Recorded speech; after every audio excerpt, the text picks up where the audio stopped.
Assalamu alaikum and welcome back. So let us step back and see what we're doing here. In this module, we are looking at a lot of the different issues that we need to think about when we come to applying a hadith. So, for example, in the last lecture, we talked about the issue of weak hadith and why it is sometimes used and where it should not be used and so forth. Now, after what we've covered so far, hopefully we can all agree that when it comes to halal and haram and rules and regulations and things that will significantly impact people's lives, we need to use strong hadiths. And of course, in our first module, we covered how our scholars went about deciding how hadiths were strong. Now, that methodology focused almost exclusively on assessing the strength of the chain of the transmission, or isnad, to tell us if the Prophet, peace be upon him, actually said what was being reported. And sometimes the scholars would compare a hadith to other narrations of the same hadith to uncover these nebulous concepts of illah or shudud, aberrancies and hidden defects. But many or possibly most hadiths have only single chains of narration. And in these cases, early hadith scholars only looked at the isnad to decide whether to accept it or to reject it. And they hardly ever rejected a hadith because its content or matn was considered unacceptable. And this is a big issue. And this lecture is probably one of the most important in the entire course. And the issue that our early classical scholars did not use the content of a hadith to judge it as unacceptable is very nicely stated by the hadith scholar Professor Jonathan Brown in his book Hadeeth, Muhammad's Legacy in the Medieval and Modern World. And I've put the page number here for you for this quote because it is critical. And he says one of the most obvious characteristics of early hadith criticism is that early scholars almost never discussed the contents of hadith, let alone explicitly rejected a hadith because its content was unacceptable. And the italics are in the original text. If you buy the book and open to that page, almost never is italicized for emphasis that this really hardly ever happened. Now, in contrast to this approach, we believe that meta-analysis and the use of reason is a critical aspect in judging the authenticity of hadith. This issue has generated some very significant controversy because it involves applying our intellect to decide whether a hadith is sahih or not. In other words, whether or not the Prophet actually said it based on its content, even though it may have a strong isnad. So let's start off looking at why the early classical scholars who collected hadiths didn't want to use meta-analysis and reason. Remember again, the matn of the hadith is its content. It's what the Prophet actually said or what is purported that he said, and the isnad is the chain of transmission. How did it get to us? Now, there were two main and somewhat connected reasons why the classical hadith scholars, by and large, did not use the matn or the content to reject a hadith. The first of these was a philosophical choice, that human reason should not be placed above a report from the Prophet with a sound chain of transmission. In other words, if a hadith seems outlandish or bizarre, then it's simply a test of faith, and we shouldn't put our own fallible reason above the text of the hadith, because then we're using our whims to decide what to believe and what to reject. Now, this was stated by the scholar named Ibn Qutayba, who died in 889 of the Gregorian calendar, as follows. He said, "And we do not reject what has been transmitted authentically from him," here meaning the Prophet, "because it does not accord with our conjectures or seem correct to reason. We hope that in this lies the path to salvation and escape from the baseless whims of heresy." So that really was the stand of the group of people named Ahl al-Hadith, the people of Hadith. And we've already quoted the opinion of Imam Ibn Hanbal that you hardly see anyone applying reason or ra'i to some issue of religion or law, except that there lies in his heart some deep-seated resentment. An unreliable narration from the Prophet is thus dearer to me than the use of reason. End quote. So the classical scholars who took this approach, again, are known as Ahl al-Hadith, the people of Hadith. And the second reason that they were so adamant about the point of view that we just talked about is that Ilm al-Hadith emerged at a time of intense ideological struggle between this group, the Ahl al-Hadith, and another group called Ahl al-Ra'i, or the people of opinion. And among these were a group of Muslim rationalists known as the Mu'tazila, who were considered heretical by many of the Ahl al-Hadith. The Ahl al-Hadith were so attached to their point of view that hadiths with a sound chain should be believed regardless of content, that they sometimes allowed into their collections seemingly ridiculous hadiths, even when they had questionable chains. So recall, for example, the hadith we mentioned earlier, describing how when God sits on his throne, it squeaks like a saddle mounted by its rider, astaghfirullah. More importantly, recall that the reason such hadiths were sometimes collected was to train the Muslim to believe in material transmitted from the Prophet, regardless of, quote, the logic of its contents. Now, in contradistinction, the Ahl al-Ra'i, particularly the Mu'tazila, believed strongly in the use of human reason to judge the content of a hadith and to determine if it was sound.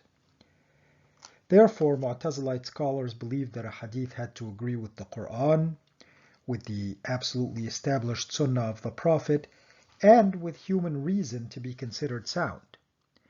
As Professor Jonathan Brown states, quote, "In order to know if any hadith was authentically from the Prophet, Mu'tazilite scholars like Abu al-Qasim al-Balkhi, he died in 931, believed that it had to agree with the Quran and reason.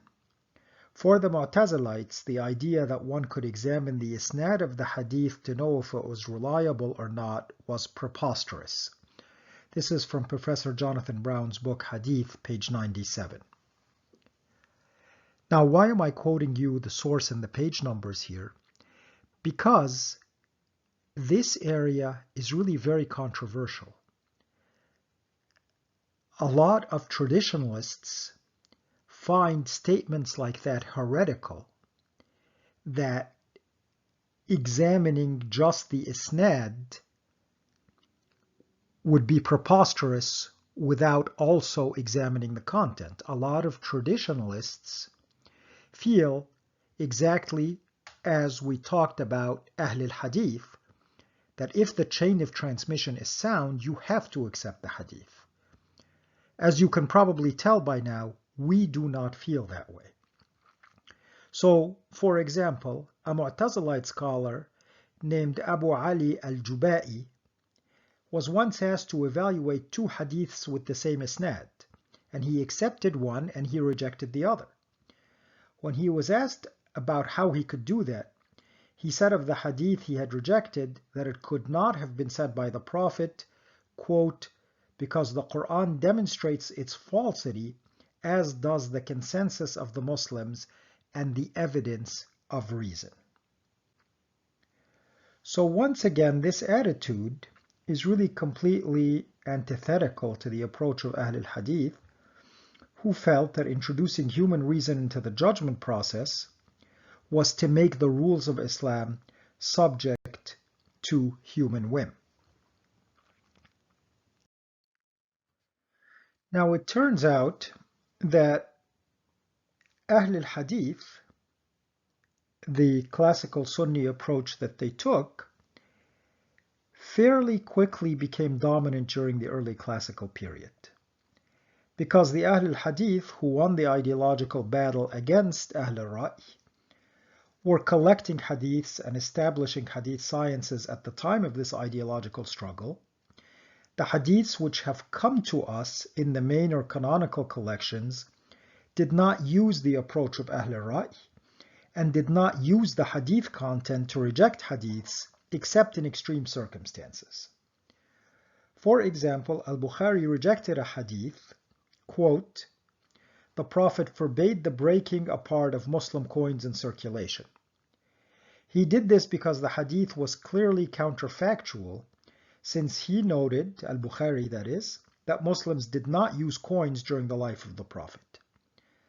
But seemingly things had to be this egregiously false before a hadith would be rejected on the basis of content in the early classical era. Now, as we've said already, we make no secret that we are more in favor of the approach of Ahl al-Ra'y, and God knows best. We note that among Ahl al-Ra'y were many of the Hanafi scholars, and this is one of the main madhabs or schools of thought in Islam, and that many of the Hanafi scholars were quite sympathetic to the Mu'tazilite way of thinking. And we will give some examples of this way of thinking and some of the criteria which the Hanafi scholars used in deciding the validity of hadiths in just a little bit. But before doing this, we need to stress a point that's often neglected by those who only quote the canonical hadith collections and the opinions of the early classical scholars, thinking that by doing that they've maintained the purity of Islam. So what is this point, you ask? Well, it's critical to note that beginning in the 1200s or so, after the classical Sunni approach had won the ideological battle over the Mu'tazilites, many Sunni scholars actually began to embrace the approach of using content to reject hadiths, in part feeling comfortable to do so now that the Mu'tazilites were no longer a threat. However, the reasons were deeper than that. If you've ever heard of Hegel's dialectic, it's a theory of history. It's usually summed up as thesis versus antithesis produces synthesis. What that means is that when two opposite philosophies collide, the product is often the synthesis of a new theory or approach which borrows from each.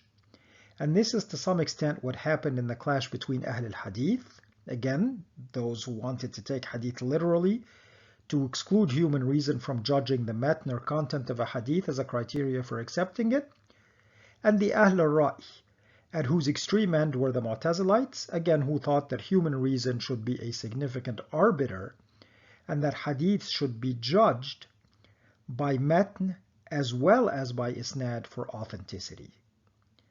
The clash of philosophies produced a sort of Hegelian synthesis as expressed by Professor Brown.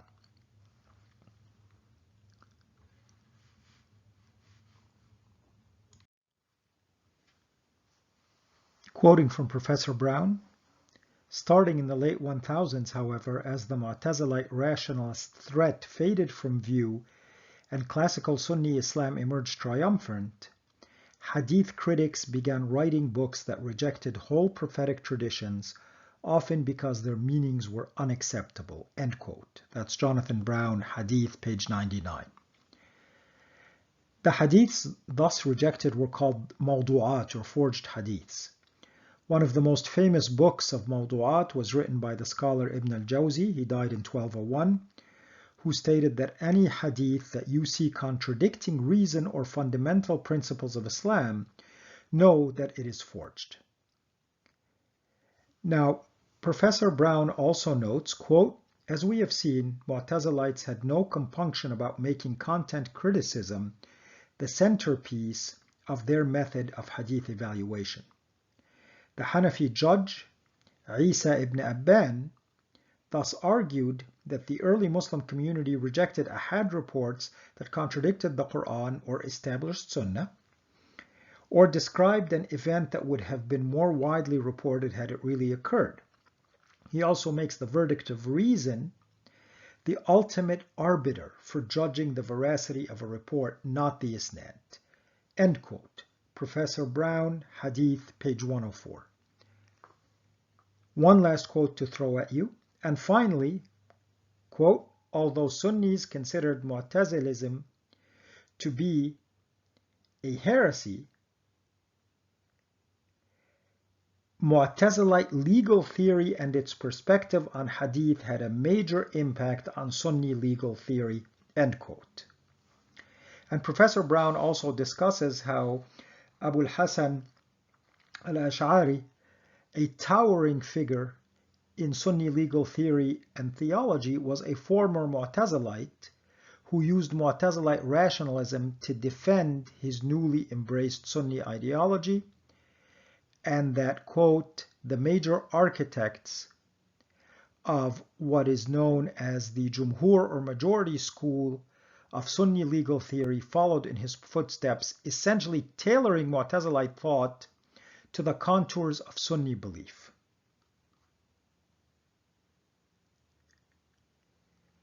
So, it's very important. What are all these quotes saying? They are saying something that we seem to have forgotten about in our modern age. That yes, in the early classical age, the Ahl al-Hadith were predominant. You did not use your reason to judge a hadith. But we see that a true Hegelian synthesis took place, and that the Sunni school of thinking came around and embraced a lot of the Mu'tazilite approach. This would be the middle classical or late classical period. And we now in our modern age, a lot of us seem to have forgotten that this occurred. We now treat using reason as some sort of bid'ah or some sort of heretical, modernist watering down of Islam, and that's not true at all. This Hegelian synthesis probably reached a peak with the work of the Hadith master Al-Khatib al-Baghdadi. He died in 1071,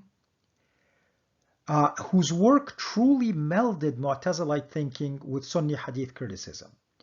We've already noted that this led to things that would not have been imagined a couple of centuries earlier, like that the scholar Ibn al-Jawzi wrote his famous book of rejected hadiths called Kitab al-Mawdu'at, where the rejection was often based on matn. Now we have to say, for the sake of intellectual honesty, that this hadith book remains controversial among hadith scholars, like, for example, al-Dhahabi. But other very famous classical scholars like Ibn Taymiyyah, al-Suyuti, and Ibn al-Qayyim al-Jawziyya also wrote similar books. Therefore, the thinking of the Mu'tazilites and the Ahl al-Ra'i eventually came to have some genuine influence over classical hadith scholarship, and it is very important for you, a student of hadith, to understand this. That is why we go through all of this history.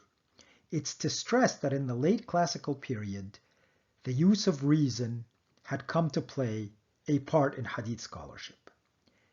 Now this, of course, was after the compilation of the canonical hadith collections that we already talked about. So why stress this use of reason? In part because we think that there has been a lack of recent serious scholarship regarding the issue of matn or content and its bearing on the acceptance of hadiths.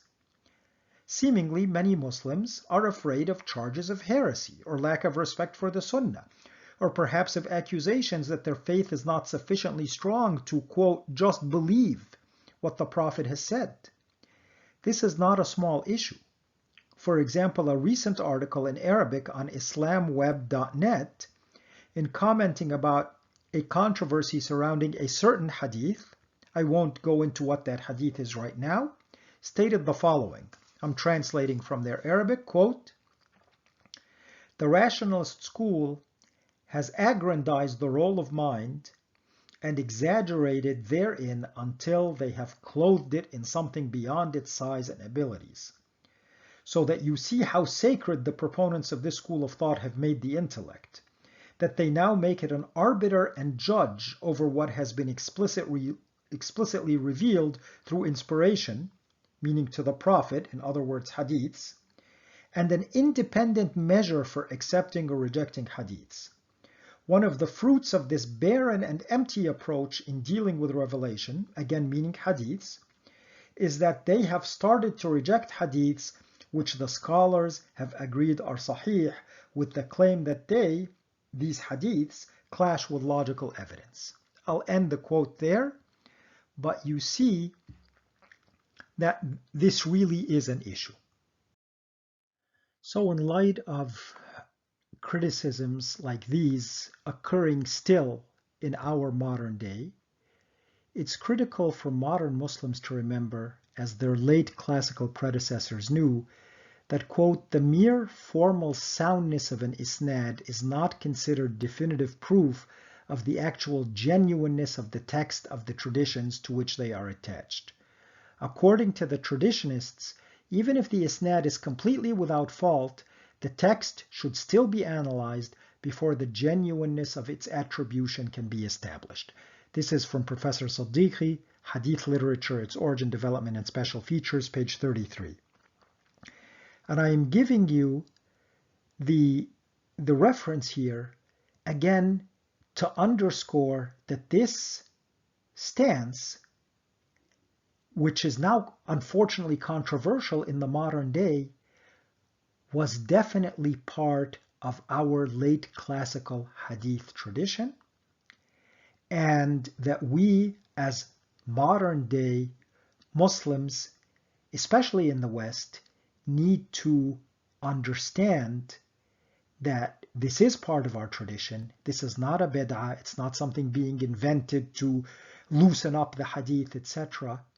And that we do need to at least study and understand where reason comes in to judging both the soundness of the hadith and the applicability of a hadith. And we'll end this lecture on that because we don't want any one lecture to go too long. And inshallah, in the next lecture, we will continue, though, with the same topic about the use of reason and matn analysis in hadith. Assalamu alaikum.